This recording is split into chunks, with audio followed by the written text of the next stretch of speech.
Assalamualaikum warahmatullahi wabarakatuh. Perkenalkan, nama saya Munira, mahasiswi dari Sekolah Tinggi Agama Islam Darut Dakwah wal Irsyad, Pangkajene Sidendar Rapang. Prodi Pendidikan Agama Islam semester 3B. Pada kesempatan ini, saya akan memaparkan sedikit materi dari salah satu mata kuliah saya, yaitu anti korupsi, dengan judul Gerakan Kerjasama dan Instrumen Internasional Pencegahan Korupsi. Gerakan dan Kerjasama Internasional Pencegahan Korupsi. Yang pertama, Perserikatan Berbangsa-Bangsa United National. Setiap 5 tahun, secara reguler Perserikatan Bangsa menyelenggarakan kongres tentang pencegahan kejahatan dan perlakuan terhadap penjahat. Pemberantasan korupsi harus dilakukan dengan pendekatan multidisiplin dengan memberikan penekanan pada aspek dan dampak buruk dari korupsi dalam berbagai level. Yang kedua, Bank Dunia atau World Bank. Setelah tahun 1997, tingkat korupsi menjadi salah satu pertimbangan atau prakondisi dari Bank Dunia, baik World Bank maupun IMF, memberikan pinjaman untuk negara-negara berkembang, card program yang bertujuan untuk menanamkan awareness mengenai korupsi dan pelibatan masyarakat sipil untuk pemberantasan korupsi, termasuk menyediakan sarana negara-negara berkembang untuk mengembangkan rencana aksi nasional untuk pemberantasan korupsi. B. Instrumen Internasional Pencegahan Korupsi United National Convention Against Corruption. Salah satu instrumen internasional yang sangat penting dalam rangka pencegahan dan pemberantasan korupsi adalah United Nations Convention Against Corruption yang telah ditandatangani oleh dari 140 negara. Penandatangan pertama kali dilakukan di konvensi internasional yang diselenggarakan di Merida, Yucatan, Meksiko pada tanggal 31 Oktober 2003. Masalah pencegahan. Tindak pidana korupsi diberantasi melalui badan pidana terpenting dalam konvensi disediasikan untuk pencegahan korupsi dengan mempertimbangkan sektor publik maupun sektor privat atau swasta.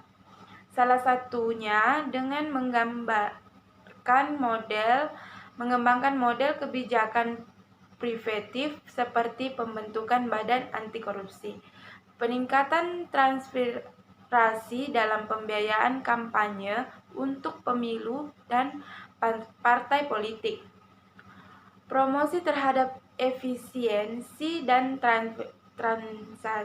transparansi pelayanan publik, penerapan tindakan disipliner dan pidana bagi pegawai negeri yang korupsi. Bagian B, kriminalisasi. Hal penting dari yang diatur dalam konvensi adalah mengenai kewajiban negara untuk mengkriminalisasi berbagai perbuatan yang dapat dikategorikan sebagai tindak pidana korupsi, termasuk pengembangan peraturan perundang-undangan yang dapat memberikan hukuman pidana untuk berbagai tindak pidana korupsi.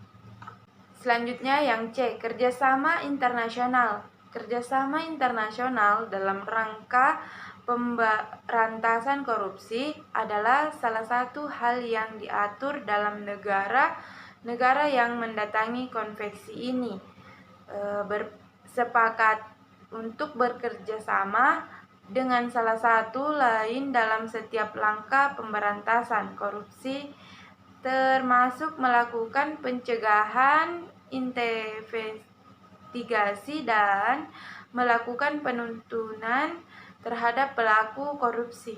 D. Pengembalian aset-aset hasil korupsi. Dalam pengembalian aset-aset hasil korupsi, terutama yang dilarikan dan disimpan di negara lain. Hal ini merupakan isu penting bagi negara-negara berkembang yang tingkat korupsinya sangat tinggi. C. Pencegahan korupsi belajar dari negara lain.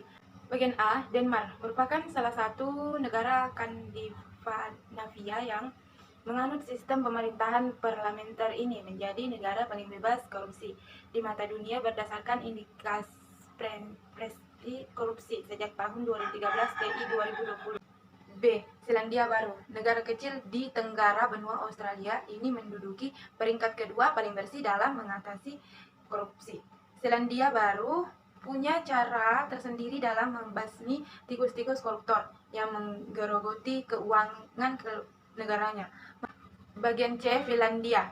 Selain sistem pendidikannya yang dikagumi banyak negara, Finlandia juga sukses memangkas sistem birokrasi yang memungkinkan terjadinya tindakan korupsi. Sistem birokrasi yang ringkas dan tidak berkelok-kelok memungkinkan warga Finlandia mengurus hal-hal administrasi cuma beberapa tingkatan saja. Layanan satu pintu. D. Arti penting ratifikasi konvensi anti korupsi bagi Indonesia. Yang pertama, untuk meningkatkan kerjasama internasional, khususnya dalam melacak, bukan menyita dan mengembalikan aset-aset hasil tindak pidana korupsi yang ditempatkan di luar negeri.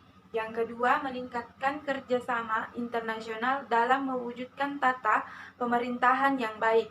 Yang ketiga, meningkatkan kerjasama internasional dalam pelaksanaan perjanjian, bantuan hukum, timbal balik, penyerahan narapidana, pengalihan proses pidana, dan kerjasama penekanan hukum.